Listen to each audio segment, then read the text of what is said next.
Ini naSandra kutereka. Ndakauya karipota yangu muna January. Vatapiwa date ra8 February. Musi wa8 February pakwanaya mvura. Chikanzi turakisa seedling atisunzwanana. Saka munozoisa wari kuda chende munoichinjisa madate. Tovhura dare musi wa22 February. Yataura izvi. Ndibva ndadzokera basi. Neuyu tinoshanda pacomplex 1. Saka vanhu vepacomplex vakati nemashamwari ake, iwewe ona maitiro wakaita nyaya yako, wakataura mazita evanhu asingaiti, ende mashoko wataura haaiti, madi kuwirirana. Kana Sandra achida kuripwa, wotaura zvaari kuda iwewe womuitira. Saka uyu vanhu vangu, ini ndakati inini, uyu muri kumumanikidza uyu, kuti anditi sori pane zvakaita, haasi kudaba, musamumanikidziba. Ende inini mwoyo wangu uri kunyatsa kutoramba kuti uyu ari kuda kunditi sori nemwoyo wake wese. Ndikati ini ndinoda Mombe kwaari. Akanipa Mombe ndobva ndanyarara, ina handisina basa naye. Tikatowirirana, wana kati shamwari, iwe musi wa16 February, bhadhara Sandra, then musi wa22 paruvhuro wadare, kunge wakubudana naye. Nokuti usakabudana naye chamuti continue. Uyu munhu uri stubborn. Kwakufuririka, furirika. Kandazomuti iwe, ko haufazve madhire dai. Uda tichizoserane kwamambo here. Vani pa $50. Vatambogara vandi pa 20. Inini vandanyara. Unonyesa kuona pfungwa dzake. Abva ndatogara, ini vandatoti asi Tanaka kamuitira kakeka. Maitira akandika. Vandamuregerera. Wana katoti Sandra mari wakapedzwa here. Ndikati haasida kundipa ba. Ndikati mukomana uyu musambomumanikidzira. Zvekuti andipe haasi kudava. Maybe ada kuzonondipira kwamama. Chakazonyondibata ndechekuti ari kuramba ari kunditi ndiri muroyi. Izvi zvingada kuuraya mwana wake. Sandra unogona kupa mwana wangu poison. Ndikati inini ndopa mwana wake poison. Ini handiziti ndakaita maid kangani ndikachengeta vana, ndine vana vangu tu. Ndakatadza kuvaisira poison. Ndozoita ngozi kuna Tanaka. Ndikati Tanaka kana nyaya yakadeka beta tiende kwamama. Tonoenzaniswa hedu. Inini ndiri wekunoku. Ndakazvarwa kunoku. Iwe wakabva kunyazora kwako uko, hatiziti chakubvisa kunyazora kuye kunoku chii. Saka beta tinoenzaniswa hedu. Kana zvaramba asi hazvirambi nekuti taide koko tichanokanzira. Towirirana. Inini ndevere ndavira noti ndipe Mombe yangu. Zvodeka ndipa Mombe yangu nasina nidhekwe naye kuno kunoku. Bari chironda charamba rasa kuti ndiri kumuroya, ndiri kuona mushonga ndazodai. Ndopani pari kundirwadza basi ipapa. Pari kundirwadza kusvika nanhasi. Haasi kunyarara. Izvi kuti ndifambe kudai kana dai pana noziya pawatsonga. Pane chicomplex chiripo chine jurawo. Ndomandoshanda. Ndisvika munonzi ona muroyi uyo. Chero wakapfeka zvakadini uri muroyi. Ouraya mwana wemunhu nepoison. Ini handidairiri. Ini ndiri munhu nehasha. Asi mwana wandanyarara ndikati no problem. Beta mwana anoripota nyaya yangu. Ndodzoka futi naye kuti mukomana waye wanetsa. Patakatonzi last week tuye kudai. Uyu. Ndakatopiwa date ngati 24. Vandamuudza ndikati tanzitodare musi wa24 manheru 24 mangwana kwendeze runotiza. Ende ndichimutaura nyaya vanditi ameno chiruku chake chakataura hanzi frustration watapeno zvakataura. Sandinesi vanauya kuno kuningiza iye batiza akafonerwa akadii zvese varamba angaenda kumuprofiti wake wakamufurira kuti usaide kudare kana usina kuwasamura. Ndikati chinga ndopakavhatizwa ibva azoterwa. Saka pazoterwa pa ndopakazona vanhu shamwari nyaya yekukwairi yakura chidzikama. Cheda kwamambo munopedzerana nyaya kuna mambo naSandra mupedzerane mubva makudana. Nokuti mukaramba mukaifuti makadesoka muchaguma makuvadzana kana madini. Izvi ndinotya kufamba. Ndanofunga kutorongedza kuti amwe mazomba ndidzokere kumba kuna mai kuna babangu ndoti makuseni nekombi ndishiyo basi ndichidzokera. Ndakutosvika kwamba nepamusana pake iye bhoza wane genya rake rati wandei mastori. Raari kundirongera handizivi hondo dzake dzari kundirongera pari papa. Alright.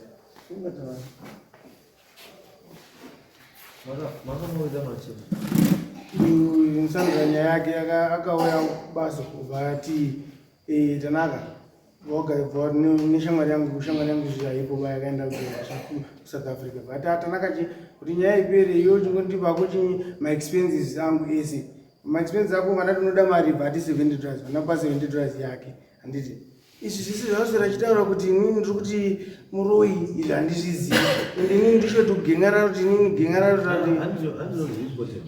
zviri important ngezvemombe. Atinokutarana zvemombe. Uda kuirana nemombe mbadhano nyaya dziperi.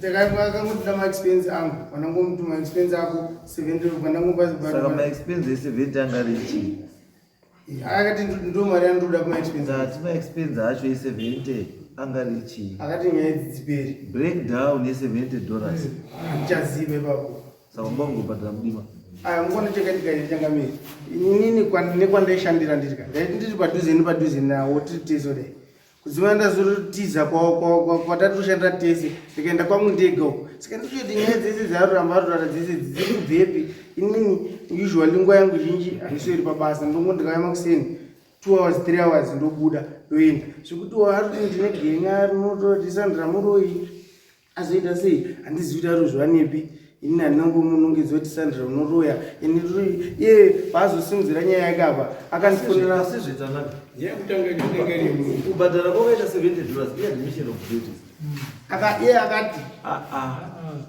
ndati kubhadhara kwakaita $70 iadmission of guilt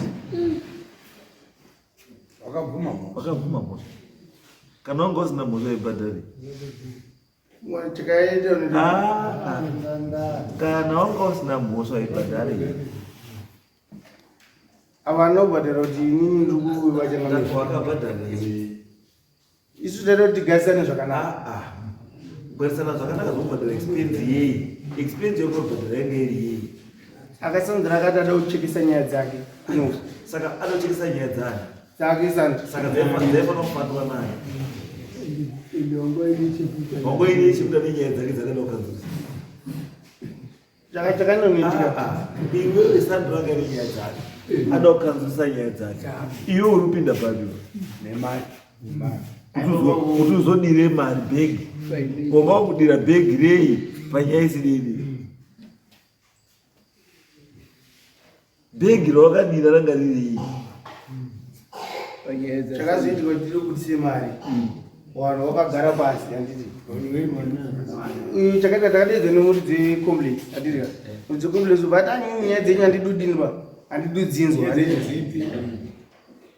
nyaya dzakaita takanetsana naSandra handitika chakaita kuti netsana naSandra ndechekuti ini mushopu mangu mandoshandira umu mamune grocery mamwe manoshandira mamine bhako saka ini ndakabva kuosborn last year ndauya pabasa ndatosiya madhamu ndati nhanguchi kunitandana madhamu vandifunira patati oone zvikuita Sandra anonga mapepa panguva wese apa bvauya bvaisa padhobha ati tsvagai bhini panapa munofanira bhini ngurira kuti china steriki panapa iwe mashopu ako nebhini bhini ndanisandana arobepa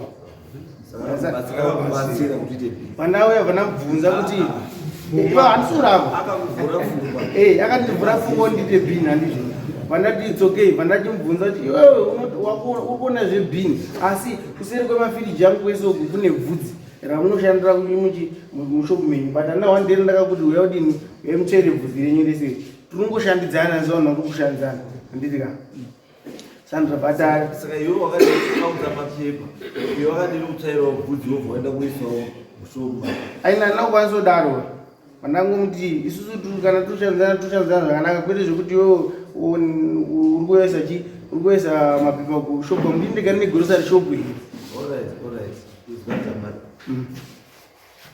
makambokumbirana bota ira inandina ina ndizi yangu pamwe yani maintinje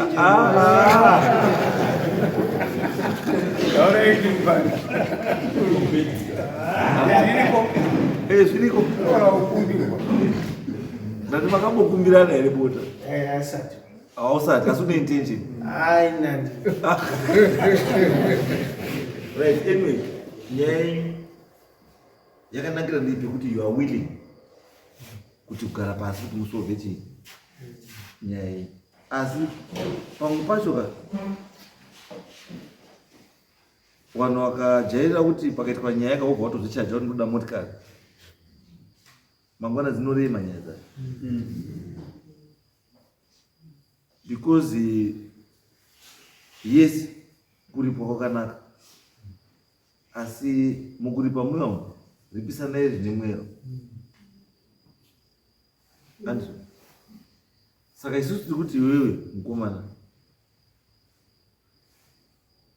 muridzi wecomplex akati uripe mari muridzi wecomplex zvakaita handitika kusobva kwakaita muridzi wecomplex nyaya handiti pakaita kaishu yekuti yapina January handiti takuendesa mapepa kukanzura handitika kanzura inotikonza kuti iwe health first ini ndakonza kuti awe health first ndichida license wakati chiona pabasa we health wauya pabasa handiti kubva zvamakaita apana pazviti iwe kuti mapepa ako ekuti uwane license tikupe tengai magadzirisa pachinyi pabasa penya handiti then muridzi wecomplex obva vati Tanaka zvatakuita panapa nyaya panapa inini zvekunyaya zvekuda dare handidudindwa handidozvinzwa handiti chatakuita nditi kuti iwewe uri kuona zvakaita sei kuti uparadzane nechinhinwanwa ndikati no problem ini ndakudini ndakuwasiya handiti vanoenda kwangu ndega uko tofunga about 50 meters nikuwa kushandira vandawasiya vanoenda kwangu ndega uko handiti ka ndokusovheka kwakaita chinyi nyaya nemuridzi wecomplex then Sandra ndakauto inini ndoda maexperience ani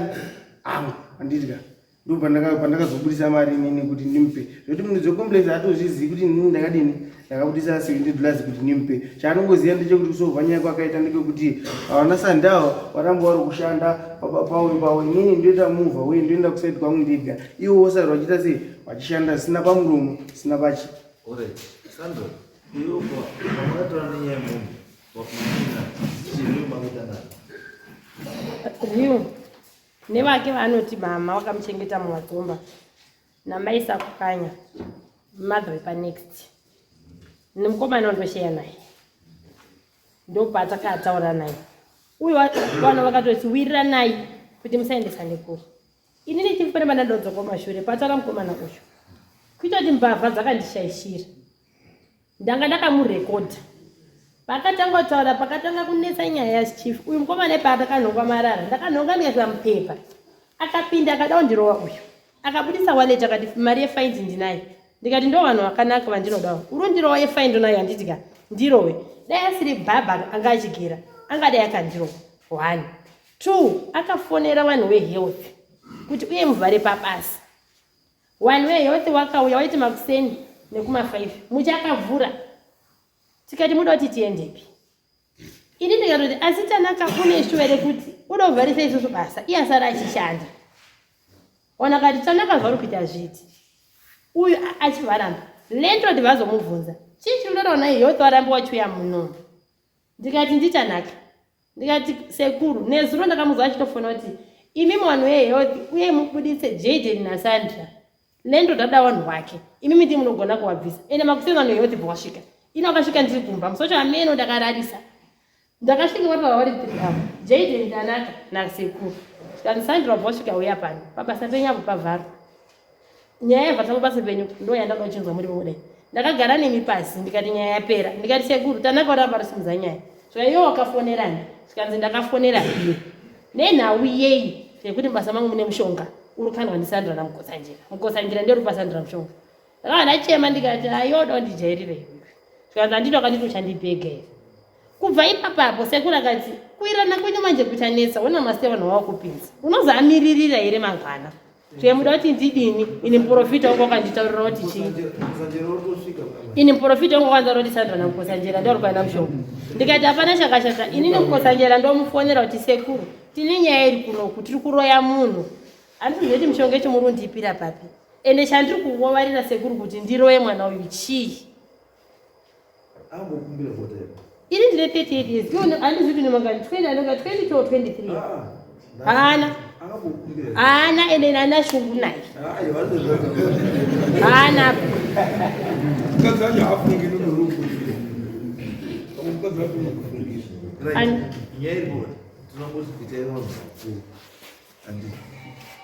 nyaya inotaurwa yodii yopera nyaya ifaniramba chingudii inokusumidzira nemekutisira dzisina nebasa uruzwaisa maki kana makawirirana kuti pachabhadhawa munhu iwewe anzani Sandra makawirirana here kuti pachabhadhawa munhu makawirirana nani Tanaka maiwo maisa kupanya na yusha mwaneke na Jaden ndosha naye alipi maisa kupanya wesi wari kokubasa ko Jaden ndiye ndotoshana naye wese wari ndipo namba za Jaden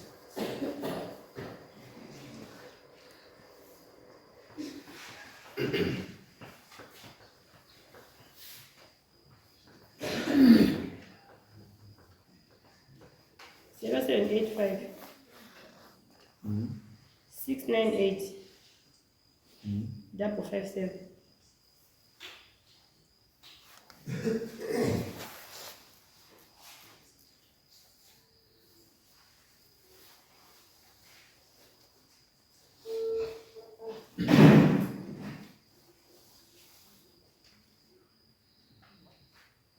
Mr. Jaden. Really say? Zilbo. Which Baba Saira? Which Baba Saira? Chief Mutasa. Wa Baba Basa. Pani nyaya ndoda kuzwa panapa. Unoziya naSandra ere? Ko Tanaka. Pawakashupana wakawirana washabhadhana nachii?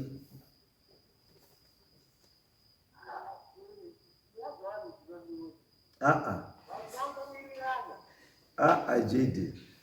Wana wapasitara kuti pawakawirana washabhadhana nachii iwe wanga uripo.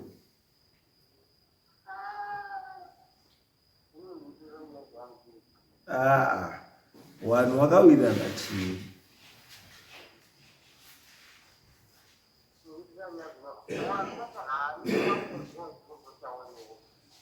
Wakazwa kuti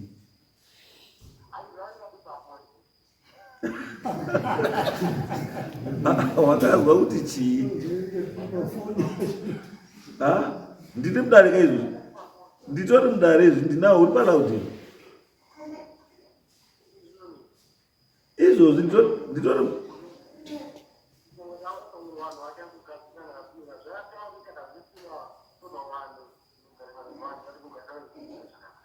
kupa mari apa wakawirana kuti wachabhadharana nechii? Mbudzi here, mombe here, mota here? Yanga iri nyaya yemombe. No, it's okay. Thank you very much.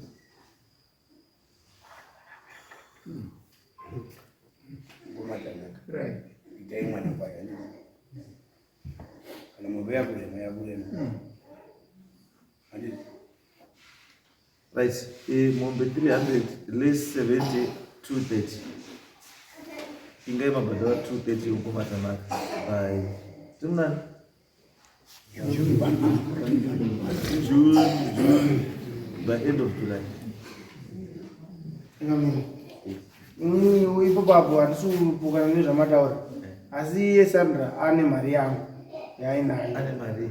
Ane $60 yainayo. 60 plus 70. 130 from 300 170. Issue naSandra. Mari yangu imari yemagetsi awasinobhadhara wakaita 5 pounds wasikabhadhari. It's alright. It's okay. It's your money.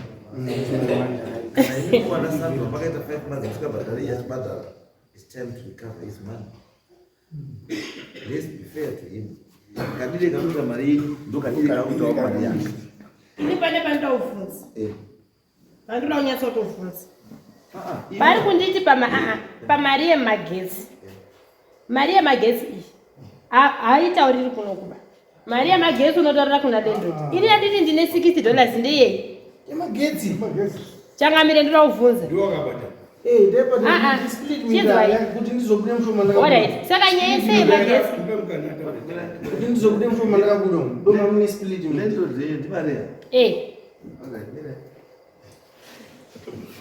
Weza utori nyaya magetsi kuno. Mire wafuna lepo design. Ukajara kwenye badari na rinyeperi. Wafuna landlord wanzo kuti ndakataura kuti awo badari mari yemagetsi. Mbomira iwape mari yake.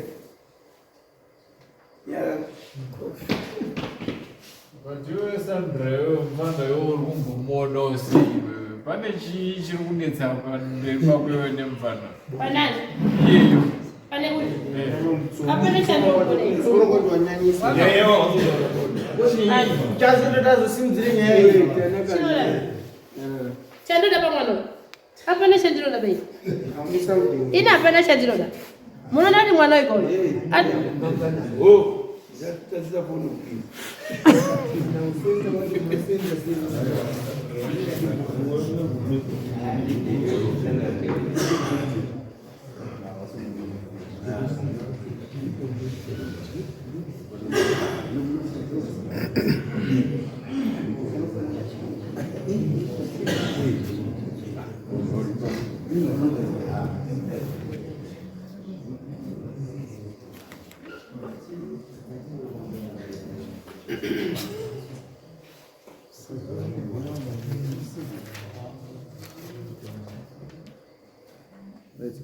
Inamba ndinayo isikuta ndipo inamba imacho.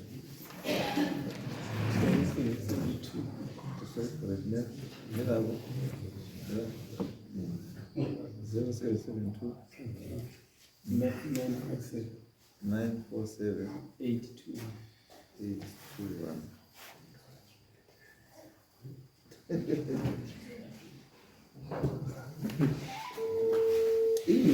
Haipora thini.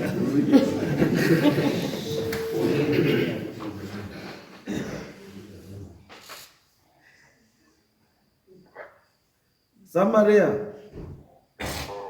Chiromboe bambo. Ubvinyi bambo. Waubvi mutiro wapanza. Right, ndishumba chifi Mutasa. Chifi Mutasa.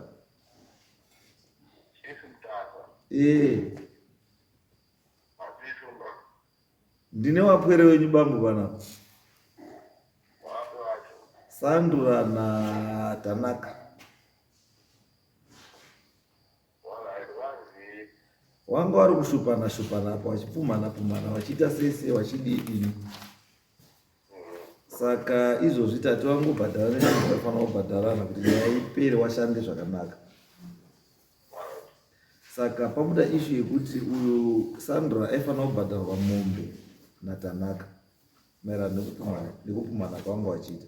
Saka Tanaka aburitsa point yekuti ndandakapa Sandra $70 plus on top of the $70 pane imwe $60 yemagetsi yakabhadharwa naTanaka wana Sandra yanga wasingabhadhari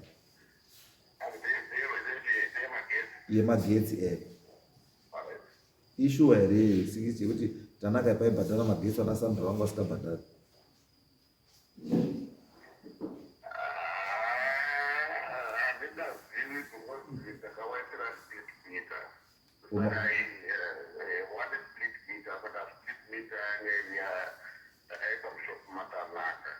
Okay.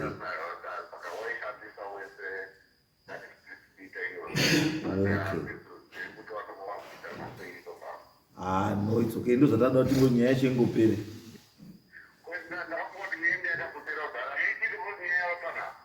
Sandra ndiye adzoka akachiti Tanaka mino azi hawasunyasa kuitira pane zvakawirana kuda kuitirana. Zvaasina kuzoita kuna Tanaka mino azanga arongoramba arondotuka iro kuti Uroyi mutsvuku.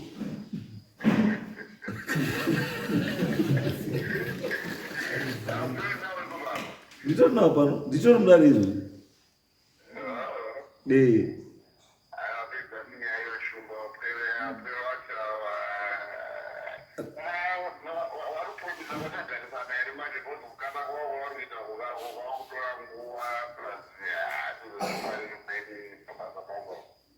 Right. I think you are going to go with them.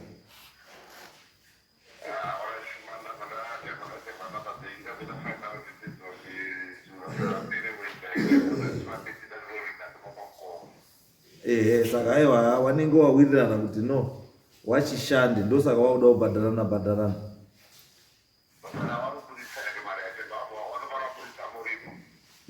Izvozvo because takutoedha kuti uyu anga ambopiwa imwe 70 plus 60 yobva ita 130. Saka pa 130 from 300 yosara 170. Saka ndiyo tawira 70 wakapiwa 60 yemagetsi ndiye ari kuti saka handizwa kuti iye papo mita yanga iri maTanaka iye wanga wachibhadharira kupi magetsi avo.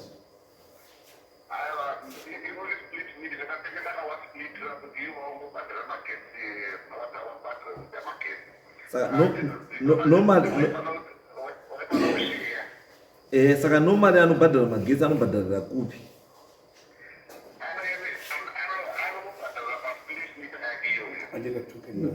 Anongotenga token rake. Saka matoken aya, which means kuti pauda record yematoken kauti pawakajusa gore rakati ukajusa mwedzi wakati, because zvinotaura kuti kana makajusa muri 10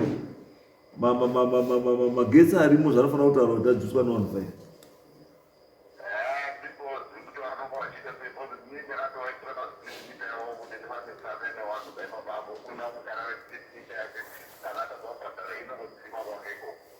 Right. So hazvinetse manje izvozvo because even kuzesaka we can trace that kuti magetsi akajuswa musi wakati nemusi wakati nemusi wakati, the record is there, we can retrieve that one. Toona kuti total yemageto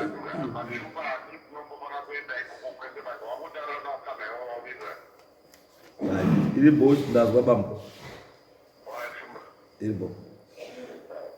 Saka 60 izwa inoda kuti arape manje Tanaka 5 months 60 muroyi muna chaiti ndachoti inini basa mangu anditi ndina ne access yekuti ndine mafiriji anditi magetsi akadzima inonge yafa yakaloda kwani kwangu avo vanoti uyashandisa blower nezvigero anditi saka vangonoti haisisu hatina makastoma vaizvizvi anditi togonoregerodini kujusa magetsi anozvona saka inini ndai kuti ndirege kujusa hazviiti sanhangura mandinodini kuti kana musikana vanobhadhara 60 iwewe wakabhadharawo 60 kuita 120 pa5 months ndaijusa zvarutaura uyu ndiye akabhadhara chete, which means $60 yavo iri covered.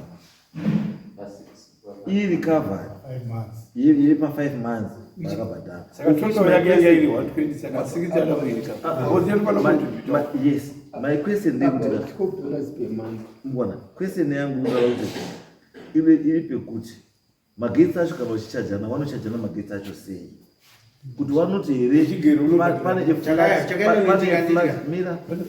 pane flat figure here kuti vanhu muri 6 muri pacomplex munongobhadhara mari yakadii yakafanana here, kana kuti uyu ane mafiriji unobhadhara more asina anongoda malights utengesa ake ma12 yake basi asina kana firiji kana chii unobhadhara mari yakati. chakanyanirika ndechekuti takatanga tisata nemasplit tangobhadhara chii mari anditi mari aona wangobhadhara $12 anditi pamwe $12 wati 2 anditi saka inini ndindaizobhadhara imwe yacho kuti magetsi adini apedze mwedzi animurizvona kusplit mint yanga yakari mubasa mani mangu flatfigure yakatotanga iwapo pachikolektwa mari complex yese anditi eni pakaiswa masplit meter yakaiswa mangu yobva yaoverlepa kuya nechekubhako saka inini ndinoda kujusa chi magetsi anditi saka magetsi inini ndindajusa ondipa mari ndojusa chi magetsi ondipa mari ndojusa chi magetsi. Alright. Iwewe Sandra, magetsi wakabhadhara kangani pa 5 months? inini magetsi kutanga maybe ndimnani andimakwana magetsi transformer ekuwatsomba yakatsva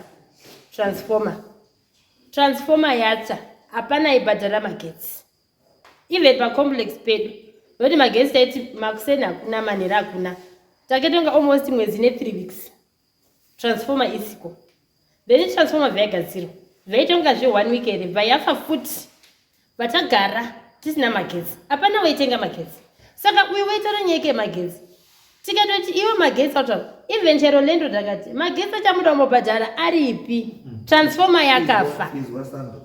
saka munobhadhara magetsi api ini ndokara pane figa yangu Izwa Sandra. Kubatsira. Chandinoda kubatsira Sandra ndechekuti chii. Kana tiri kutaura you are talking about transformer was down for 1 month. But total nemagetsi e5 months. Which means the bill is not about magetsi kusina.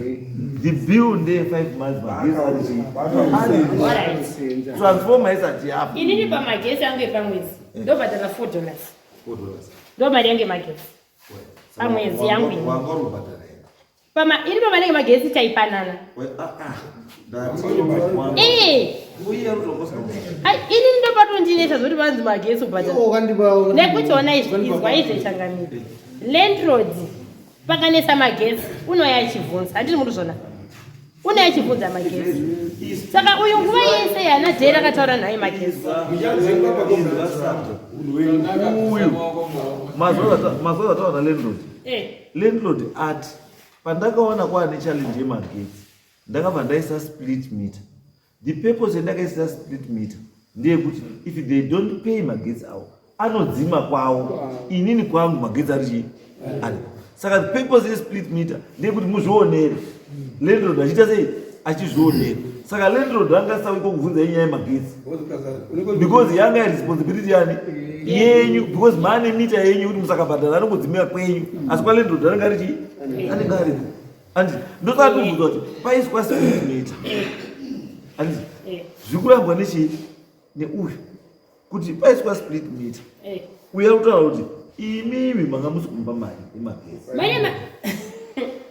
Mane magesti yamba alright. Pari kuti $60 saka ari kunditi inini ndinokalculate kuti magesti $4 times 12 imari. $4 times 12 imari. Saka i60 ari kuisira inini ndegere kana kuti najeite. Because izvi zvikandukuti izvi zvika takuti $. Handi mukona every Thursday tobhadhara $1 remagetsi. Isusu hatina mafiriji, hatina share. Handi chitora mafiriji anobhadhara mari. Ezi ndobhadhara $. Sanokodza kuti 4 months, 4 weeks dzangu ndine $4. Zandobhadhara magetsi. Saka pandinomubvunza kuti apa pa $60 apa hanzi pa 5 months adidi. Anozoti nini pa weekend andobhadhara mari inini. Kuna Tanaka. Ndokuti inini mari yake magetsi inini $4. Inini ndobhula musoro checks 4. Ndo mari yake ndobhadhara magetsi. I60 station yabve $4. What about the $12? What to Nigeria now? $12. Do you know bad? $12. I'm saying $12. Second to show the $4 yadora just tanga jere kana kuti. What about the $12? No Mario, no Mario calculate. $12. Second to show the $4 yadora pamwe ndo yakubhadhara izvi ami. Munozati hatusida kubirirana kana kuti kudini. Inini ndichisvika ndakanzi mari yerent $35. Ati muri kuzona ndike $35 ndeyei zvikanzi unobhadhara 35. Saka ini chinoti 30 kurent 5 nevana kuendesa 5 yakadaro. Vana zina jede Sandra magesi $. Wakomana achikolekta magesi asati ane split meter taisa $. Isusu inini $. Jede $. Magesi toendesa mari yemagesi. Saka uyu yake 60 yabve maisa $. Asati ane split meter. Ko ane split meter maakuisa mari yatengobhadhara ndo inengobhadhara. Hapana pandakambochinja waipani madhara tinojeje mari yemagesi rapo ipatanaka mari yemagesi wobhadhara wotenga magesi ake tatina kana problem ane mukuzona tanga tisina kana problem yake payakangouya yemukomana uyu inhau yeyi yose ativharisira pabasa. It's okay. Yes, but andike mamuzwa lendodauta mamuzwa ati ndiri kutofunga kuti shumba nyaya iyi wanawo nyaya yakadii yakapera kudaro wachiri kusimudzira nyaya dzakadaro hatizviri pabasa mutozaizva which means kuti maakutomupa umwe pfungwa dzanga asina. Muruzva musakanganise chinhu nechinhu chisina basa. Munozaizva izvai ndikutaurirei imimi zvandakuti because right now iwe uri kuinsista kuti makapa chii makapa magesi iye akutaura kuti handina kudii although mupfungwa mumwoyo menyu mese munoziva chokwadi asi chataura naMwari tataura naMwari tichati Mwari ipai munhu uri kunyepa loss ye $30 to cover for mari yenyu yari kunyeperai Mwari kuti akakupai. Isaidha uchabirwa kana kuti ucharasa.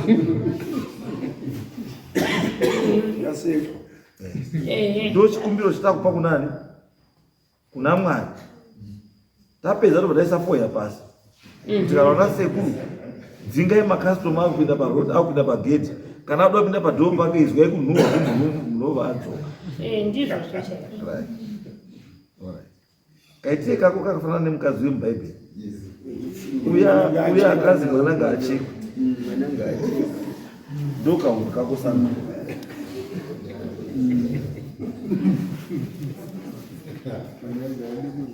Saka anyway, takuti isusu Sandra, you are going to pay 30 of the 60. Tanaka, for the benefit of the doubt, wait Apollo say 30. Saka 30 plus 7, that's 100. Maria of Federation. Sure. That's 200 by end of July. Thank you, Abe. inandiramba mukanyamano asi chandoda kukumbirawo ndechekuti mundidzorosa ndiyoregero ndistable basi kwangu kozanopopotera maclients angu kubasi kwangu ubva anitomudu wangu basi kwangu ba ina ndimukumbiri change ngaite zvekubasa kwake oita zvelife yake ndoita zveupenyu hwake. What was what? Thank you. What was what? And ngatobe 10.